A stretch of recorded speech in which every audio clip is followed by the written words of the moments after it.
नमस्कार. आज आपण उन्हाळी वळवणाचा एक पापडाचा प्रकार पाहणार आहोत. खानदेशातील अतिशय प्रसिद्ध अशा ज्वारीच्या बिवड्या याची रेसिपी आपण आज पाहणार आहोत. त्यासाठी मी जवळजवळ 1.5 ते पावणे 2 किलो ज्वारी घेतलेली आहे आणि ती स्वच्छ पाण्याने धुवून आणि त्याला रात्रभर भिजत घातलेली आहे. आता आपण दुसऱ्या दिवशी ही छान अशी फुगलेली आहे आणि मला थोडं पिठाचे पापड करायचे असल्यामुळे थोडी ज्वारी मी काढून घेतलेली आहे आणि ती निथळत ठेवली आहे. आणि त्यानंतर उरलेली जी ज्वारी होती तर ती आपण 3 दिवस भिजत घातलेली आहे आणि रोज एक वेळा पाणी बदलवून म्हणजे ती ज्वारी स्वच्छ धुवून आपण त्यात पाणी घालून पुन्हा भिजत ठेवलेली आहे.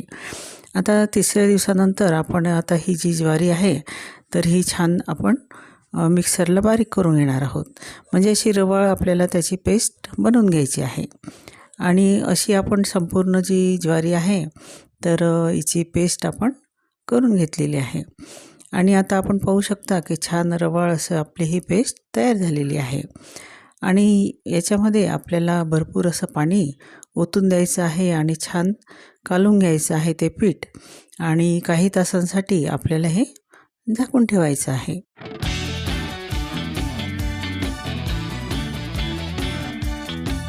काही तासानंतर याचं जे पाणी असतं, जास्तीचं पाणी जे असतं तर ते वर राहतं आणि जे आपला चीक म्हणा तो जो असतो तर तो खाली राहतो.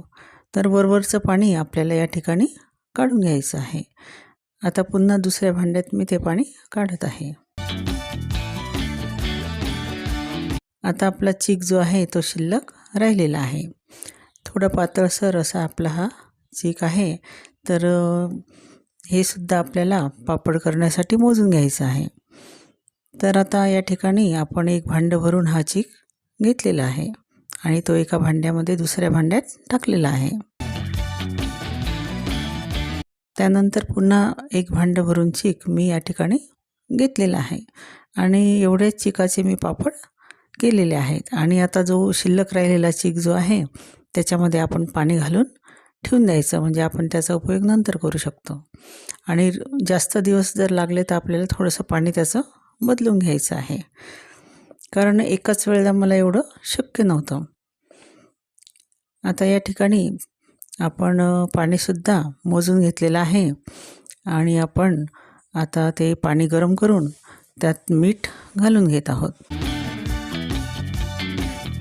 आणि एका हाताने आपला हा चीक जो आहे तर आपल्याला ओतायचा आहे आणि त्यानंतर एका हाताने आपल्याला छान असा चमचा सतत असा ढवळत जायचा आहे.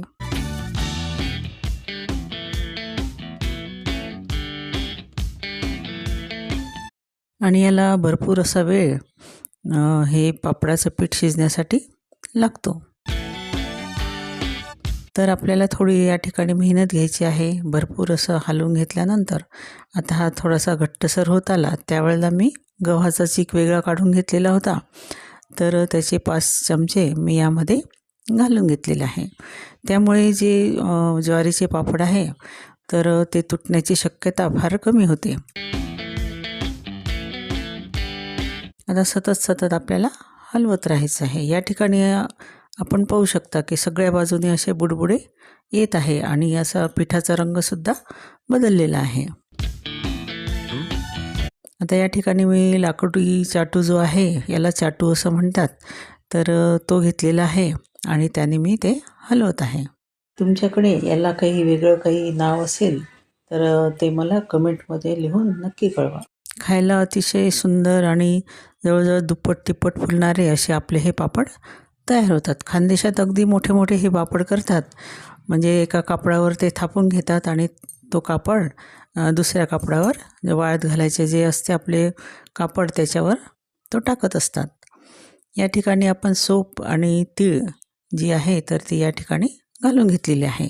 आपण लसूण, मिरची, कोथिंबीर हे सुद्धा आपण यामध्ये घालू शकतो. पण आता उरलेले जे पीठ आहे त्याचे मी असे तिखट पापड करणार आहे आणि हे अगदी फिक्के मुलांसाठी म्हणून मी केलेले आहे.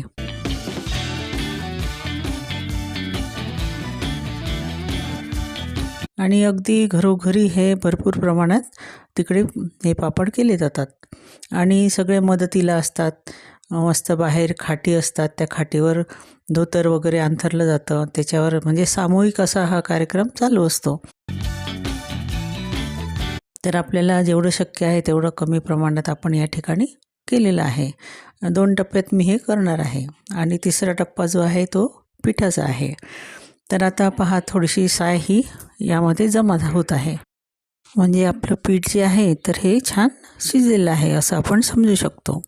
आणि सगळ्या बाजूंनी जेव्हा एकाच वेळा असे बुडबुडे निघतात त्यावेळेला ते शिजलेलं असतं. त्यानंतर आपण एक कापड घेतलेलं आहे, चादरीवर आपण एक साडी अंथरलेली आहे, तिलासुद्धा ओली करून घ्यायची आहे आणि थोडीशी पिळून आपल्याला ती खाली अंथरायची आहे. आणि इथं मी पळीच्या साहाय्याने हे पापड जे आहे, पापडाचं पीठ हे पसरून घेत आहे. खूप जास्त आपल्याला बारीक करायचे नाही आहे आणि असे छोटे छोटे मी पापड या ठिकाणी घालत आहेत. तर इथं छान असं ऊन येतं, त्यामुळे संध्याकाळपर्यंत छान असे पापड आपले वाळलेले आहेत. आणि अशी माझी ही साधी सोपी रेसिपी आपल्याला आवडली असेल तर नक्की लाईक करा, शेअर करा आणि कमेंट करायला विसरू नका. त्याचसोबत चॅनलला सबस्क्राईब करा आणि बेल आयकनचं बटन नक्की दाबा. बघा, सुंदर असे आपले पापड हे वाळलेले आहेत. ते आता उलटे करून घ्यायचे आहे आणि कापडाच्या त्या बाजूवर आपल्याला थोडं थोडं पाणी शिंपडायचं आहे आणि पाणी शिंपडल्यानंतर आपल्याला थोड्या वेळ ते मुरू द्यायचे आहे. आणि जे पापड आहे तर अलगद आपल्याला तिथून कापडापासून सोडून घ्यायचे आहे. अगदी छान पद्धतीने आपले हे पापड निघालेले आहेत, अगदी तुटलेले नाही आहेत. तर मला खाली बसता येत नसल्यामुळे आता उभ्याने मी तुम्हाला हे दाखवत आहे की पापड किती छान पद्धतीने ह्या कापडापासून सुटलेले आहेत आणि आपण खूप असे मोठे केलेले नाही आहेत. तर सुंदर आपले असे हे ज्वारीच्या बिबड्या तयार झालेल्या आहेत. तर ह्या आता आपल्याला पुन्हा वाळून घ्यायच्या आहेत. सुंदर असा पांढरा कलर आपल्या बिबडीला आलेला आहे.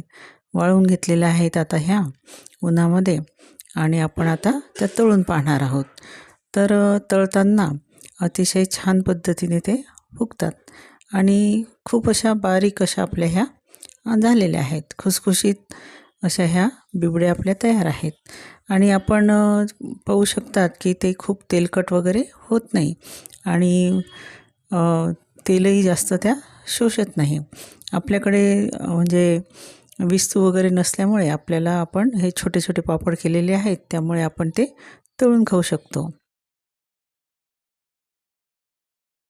आणि अजिबात आपल्या हाताला आपण तो पापड तोडल्यानंतर अजिबात तेल यामध्ये राहत नाही. तर अशा ह्या बिबड्यांची रेसिपी आपल्याला आवडली असेल तर मला नक्की कमेंटमध्ये तसं कळवा. आणि जळगावच्या कोणत्या सखी माझ्या आहेत, यूट्यूबर्स आहेत, त्यांनी नक्की याच्यावर कमेंट करा. धन्यवाद.